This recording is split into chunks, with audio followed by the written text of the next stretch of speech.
Jeudi 13 juillet 2023. Mesdames et messieurs, bonsoir et bienvenue sur Planète Terre à Terre TV pour suivre le Flash Info 100% environnement.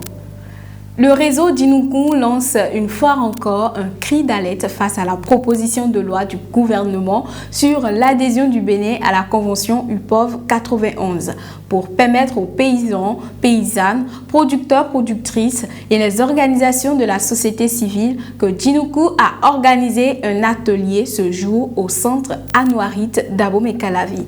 Le but de cet atelier est de permettre aux participants de comprendre la signification, les enjeux, les risques et les perspectives liées à l'adhésion du Bénin à la Convention UPOV.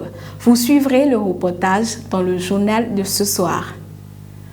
À Cotonou, du 3 au 6 juillet, l'Organisation des Nations Unies pour l'alimentation et l'agriculture a organisé un atelier régional d'échange, d'expériences et de production de connaissances. Au terme de l'atelier, 2 visites de terrain ont eu lieu dont la première a permis à la quarantaine d'acteurs réunis à Cotonou de visiter des champs écoles paysans mis en place dans la commune de Tofor pour le suivi de la lutte contre la chenille légionnaire d'automne, mise en œuvre dans le cadre d'un projet sous-régional par la FAO en coopération avec le MAEP.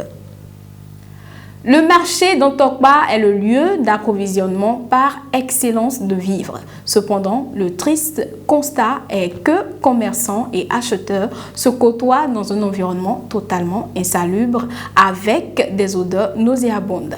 Plus de détails dans le 19h45. La pluie à Cotonou est un événement météorologique qui met beaucoup de citoyens en difficulté. Inondations, maladies, rues impraticables sont autant de désagréments vécus par les populations. La pluie est-elle signe de beau temps? La réponse dans la grande édition de ce soir. En France, dans le domaine de la biodiversité, 5 questions sur le projet de restauration des écosystèmes ont obtenu un premier feu vert au Parlement européen. Le Parlement a adopté mercredi à Strasbourg une version amendée de ce texte qui prévoit d'imposer aux États membres des objectifs contraignants de restauration des terres et espaces marins abîmés par la pollution ou l'exploitation intensive. C'est la fin de ce Flash Info dédié à l'actualité environnementale. Prenez l'habitude de nous suivre sur notre chaîne Terre à Terre Bénin, sur Facebook et YouTube, mais également sur le www.planetteraterretv.bj, notre web. N'oubliez surtout pas de vous abonner, d'aimer et de partager nos vidéos. Protégez l'environnement parce que l'environnement, c'est vous.